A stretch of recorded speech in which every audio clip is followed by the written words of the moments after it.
Nobody predicted Neptune. Not really. The other planets were found by looking up, pointing a telescope at the sky, and seeing something that wasn't supposed to be there. Neptune was found by looking down, at a piece of paper, at an equation.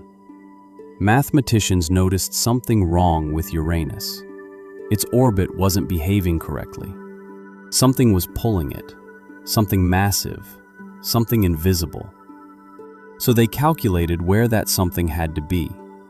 They pointed a telescope at that exact coordinate, and Neptune was there, waiting, exactly where the math said it would be. That should have been the beginning of our understanding of Neptune. It was not. It was the last time Neptune made sense. Let's start with the winds. Neptune is the furthest planet from the Sun. It receives less than 1,000th of the sunlight Earth does. At that distance, the reasonable expectation is a frozen, silent, almost dead world. What we found instead was the most violent atmosphere in the solar system. Wind speeds on Neptune reach 2,100 kilometers per hour. That is faster than the speed of sound on Earth. Faster than any wind ever recorded anywhere in the solar system. Faster than Jupiter. Faster than Saturn. Faster than any planet that receives exponentially more energy from the Sun. This should not be possible. Wind is driven by energy. Energy comes from heat. Heat comes from the Sun. Neptune gets almost none of it.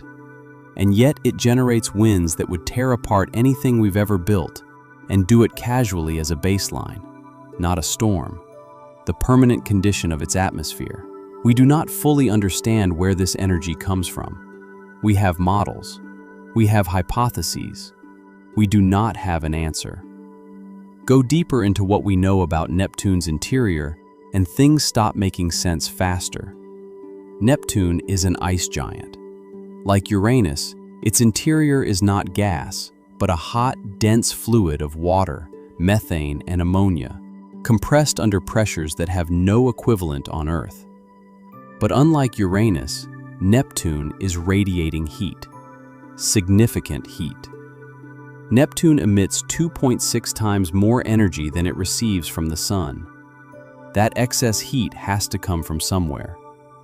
The leading theory is leftover warmth from formation, slowly bleeding out into space over billions of years. The same explanation works for Jupiter, for Saturn, for almost every planet.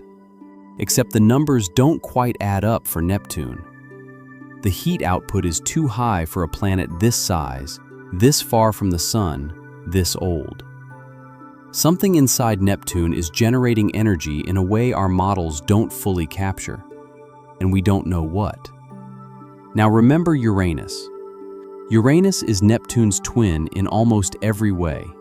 Similar size, similar composition, similar distance from the Sun relative to the rest of the solar system. But Uranus radiates almost no internal heat at all. Two planets built from the same material in the same region of the solar system, and one is cold and silent, while the other burns from the inside with energy we can't explain. They should behave the same way. They don't, and nobody knows why. This is not a minor discrepancy. This is a fundamental gap in our understanding of how planets work. If we cannot explain why two nearly identical planets behave so differently, then our models of planetary formation are missing something important, something we haven't found yet. Look at the surface. What looks from Earth like a featureless blue sphere is up close a world of perpetual chaos. That blue color comes from methane in the atmosphere, absorbing red light, reflecting blue back into space. The same mechanism as Uranus. But where Uranus looks calm and featureless, Neptune's atmosphere is alive. When Voyager 2 flew past in 1989, it found a storm system the size of Earth, the Great Dark Spot. Winds at its edge exceeded 2,000 kilometers per hour. It was the most dramatic storm system ever observed on any planet. 5 years later, the Hubble Space Telescope looked at Neptune again. The great dark spot was gone, vanished completely. In its place, a new storm had formed in the northern hemisphere. Storms on Earth last days. Storms on Jupiter last centuries. Neptune's storms appear to dominate an entire hemisphere and disappear on timescales we don't understand, driven by mechanisms we can't fully model. Then there is Triton, Neptune's largest moon, and one of the most wrong objects in the solar system. Every large moon of every planet in the solar system orbits in the same direction as its planet rotates. This is not a coincidence. It is a consequence of formation. Moons form from the same rotating disk of material that forms the planet itself. They inherit the direction. Triton orbits backwards, in the opposite direction of Neptune's rotation. This is called a retrograde orbit, and for a moon this size, it is essentially impossible to achieve naturally through normal formation processes. Triton was not born with Neptune. It came from somewhere else. Neptune captured it. Something in the early solar system sent Triton on a trajectory that brought it close enough to Neptune for Neptune's gravity to grab it and pull it into orbit. That capture event would have been catastrophic. The gravitational interaction that trapped Triton likely destroyed whatever moons Neptune originally had, scattering them into debris, reshaping Neptune's entire system in a single event that we will never directly observe and can only infer from what remains. And what remains is a death sentence. Triton's retrograde orbit is not stable. Every orbit, Triton loses a small amount of energy to tidal forces. It is slowly, inevitably, spiraling inward.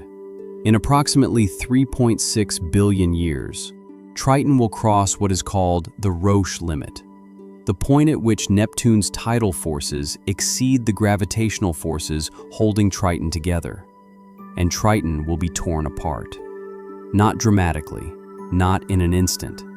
Slowly, over millions of years, pulled into fragments that will spread into a ring system that will make Saturn's rings look like a faint suggestion. Neptune will gain the most spectacular rings in the solar system, and there will be nobody left to see them.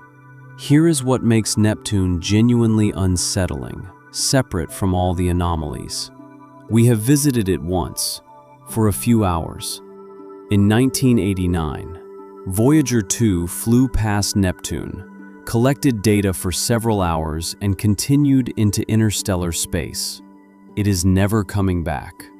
Everything we know about Neptune comes from that single flyby 36 years ago, and from telescopes observing a blue dot 4.5 billion kilometers away.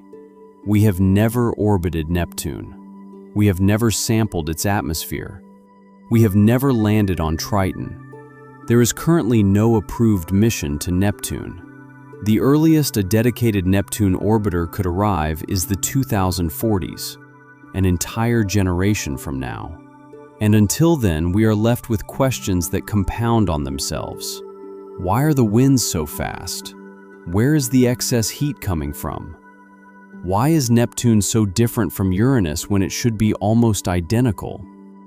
What happened to Neptune's original moons? Where did Triton actually come from? Neptune has been out there for 4.5 billion years.